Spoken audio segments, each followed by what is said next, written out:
no material que ele causou para terceiros e do âmbito penal pela morte de um animal. Ele não poderia, se ele tem um problema, o direito veta a autotutela, que seria o direito com as próprias mãos. Então ele teria que ter procurado o judiciário, ter pedido que esse animal fosse removido, ou que fosse verificada a circunstância que esse animal está nessa propriedade. Essa seria a situação que ele deveria ter realizado. Você falou em lei de silêncio, voltando agora para os condomínios. Como é essa flexibilização da lei do silêncio? O animal ele é considerado incômodo em que período? Ou se, por exemplo, se ele late o dia inteiro, já pode incluir... Já pode... O que acontece é o seguinte, a partir do momento em que impera a lei do silêncio, os decibéis permitidos são menores. Se não me falha a memória, são 45 decibéis. Até às 10 horas da noite, a gente fala em 55 decibéis. Então, não é porque ele está dentro de um horário permitido que ele pode causar incômodo. O que muda é que tem que ser tolerado, a tolerância tem que ser um pouco maior dentro do horário permitido. Então, você está almoçando, é razoável que você escute um latido, escute uma movimentação. A partir do momento que você está dormindo, você pode ter algum tipo de barulho, a pessoa não vai ficar imóvel no apartamento de cima ou de baixo, mas a tolerância ela diminui. Ah, entendi. Existe alguma determinação na lei que determine um espaço dentro do condomínio para animais? Não. Um espaço na área social? Não. Na verdade, todas as convenções, e é o entendimento majoritário na jurisprudência, que o animal só pode transitar no condomínio do caminho da residência até a rua. Quer dizer, a área comum do condomínio não é área de passeio de animais. Então, ele precisa transitar pelo elevador de serviço. Eu tive até um caso recente onde a proprietária insistia em transitar com o animal pelo elevador da frente, o elevador social.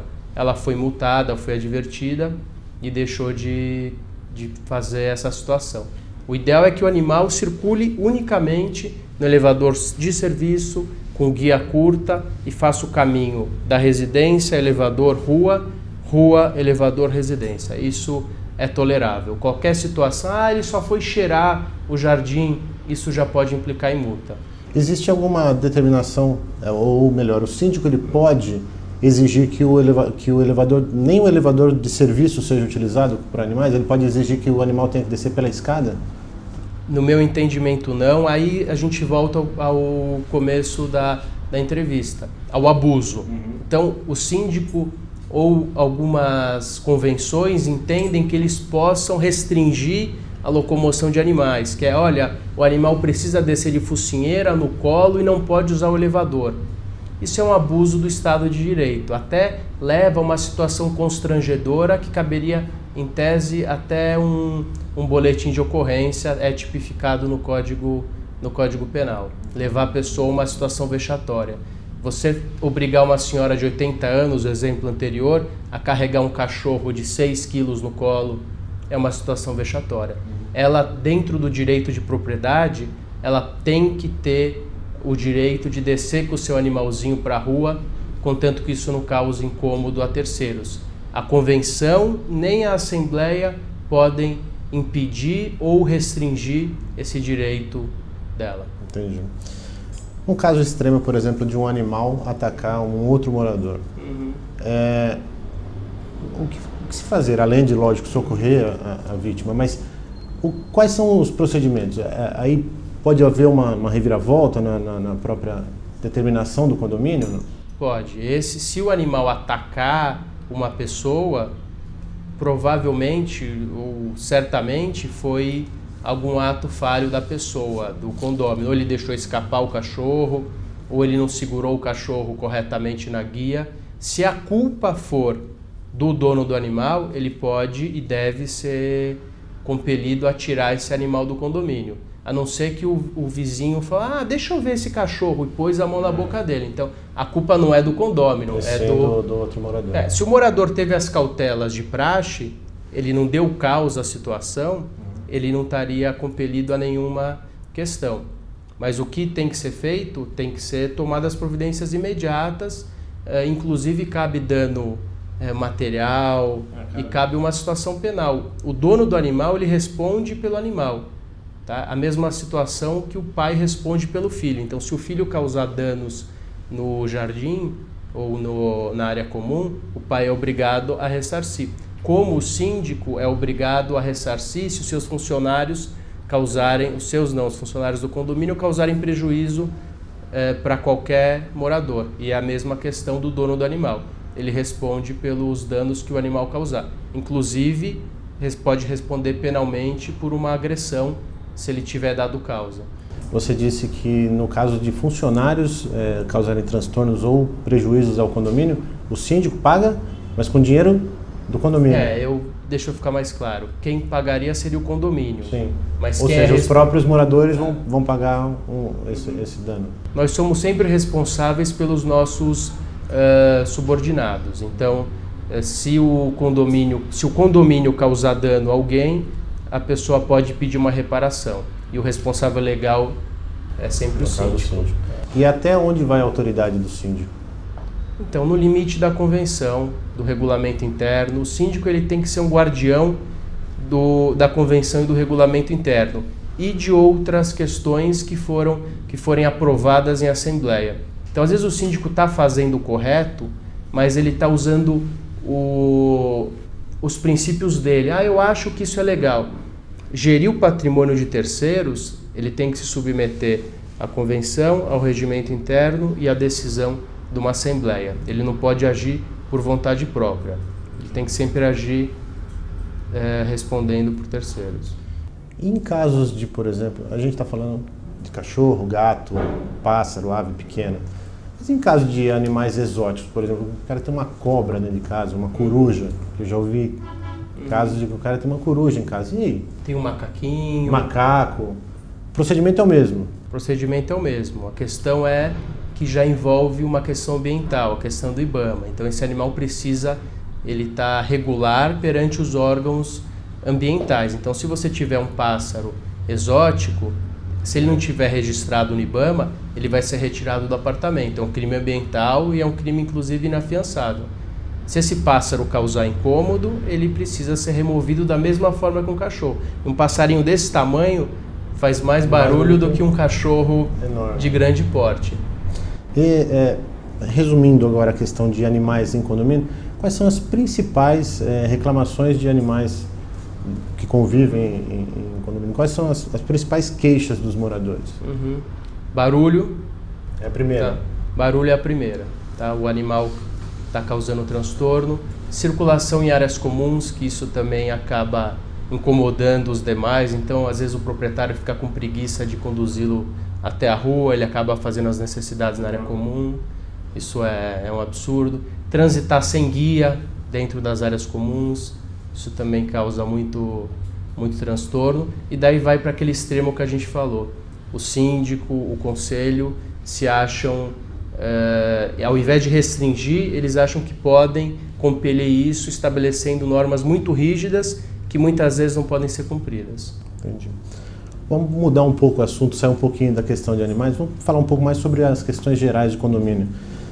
O condomínio ele pode segurar o documento de identificação de um visitante, de uma pessoa que vai visitar um morador?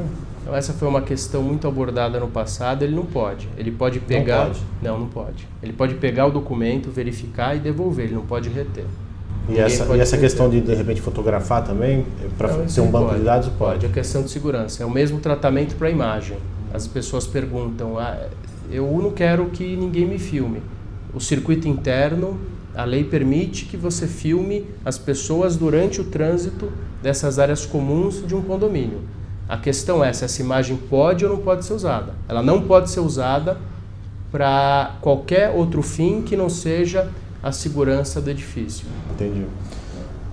Um locatário, ele pode participar de uma assembleia no condomínio? Então essa foi uma questão também muito abordada, acho que você pegou as questões polêmicas. Mais polêmicas, né? O que mais gera dúvida, né? Então, hoje o entendimento é que o inquilino ele não pode votar. Tá? Não pode votar. Não pode votar. Isso já foi, com a lei de locações, ele era permissivo ele votar na ausência do proprietário, hoje ele não é permitido que ele vote. O novo Código Civil estabelece que quem tem que votar são os proprietários, são os detentores do direito de propriedade, ou proprietário, ou compromissário comprador, todo aquele que tem o animus domini, que seria o poder de propriedade referente àquele bem. O inquilino pode votar se ele tiver representado por procuração. Tá? Aí sim. Aí sim, só que não seria só o inquilino, qualquer um pode votar representado por procuração. Entendi. E um condômino que está inadimplente, ele pode ser impedido de votar? Pode. Hoje o novo Código Civil estabelece, anteriormente não era mencionado na lei do condomínio, e hoje consta a seguinte redação: o condômino poderá votar e da Assembleia participar quando estiver quite. Então existe um entendimento mais amplo que ele não poderia nem votar e nem participar da Assembleia. Então alguns juristas entendem que ele pode participar, mas não pode votar. O entendimento hoje majoritário é que ele não pode nem votar e nem participar, salvo questões inerentes ao direito de propriedade, que daí ele não pode ser impedido. Qual seria o exemplo? O sorteio de uma vaga de garagem. Entendi. Caso haja um tumulto dentro de uma assembleia, chegar realmente às vezes de fato, saírem brigando, existe pode configurar uma prática de algum crime isso, de algum delito? O mesmo delito que se essa briga tivesse acontecido na rua. Tá? Infelizmente a assembleia às vezes tem ânimos muito exaltados, as questões às vezes são muito complexas, e se eles chegarem a vias de fato, eles vão responder por agressão, e o Código Penal prevê isso. Entendi. Eu vou fazer um rápido intervalo. Na volta eu quero saber de você se numa assembleia pode haver a votação secreta dos condôminos. O Justiça em Pauta vai para um rápido intervalo, a gente volta rapidinho.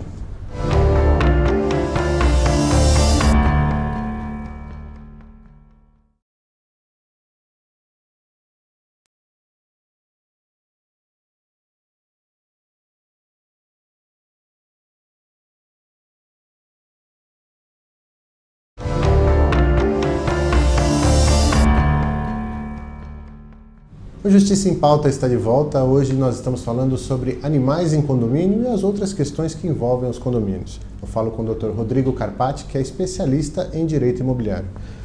Doutor, as assembleias elas podem ser realizadas sem a convocação prévia dos moradores? Ou não? Não, isso não pode.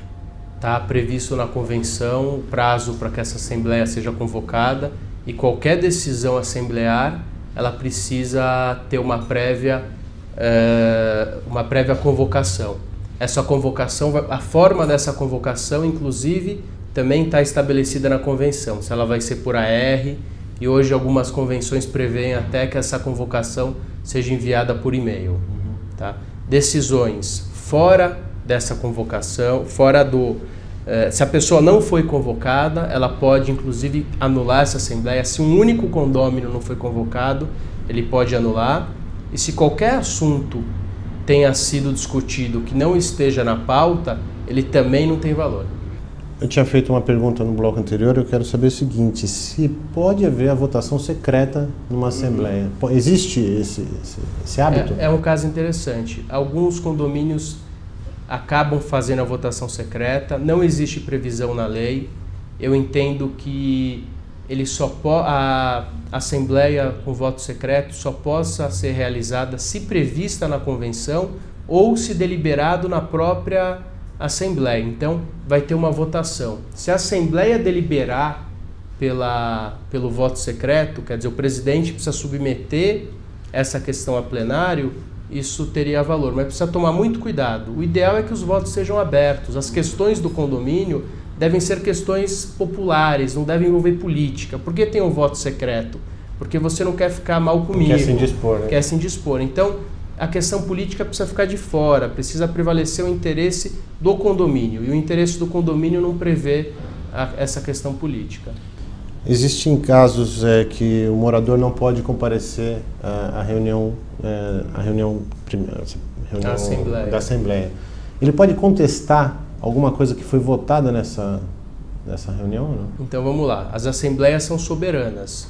Normalmente a convenção estabelece que a primeira chamada é com 50% mais um dos condôminos, ou seja, do total dos moradores do prédio. Em segunda convocação, apenas com os presentes. E o voto, tudo que tiver sido deliberado naquela assembleia,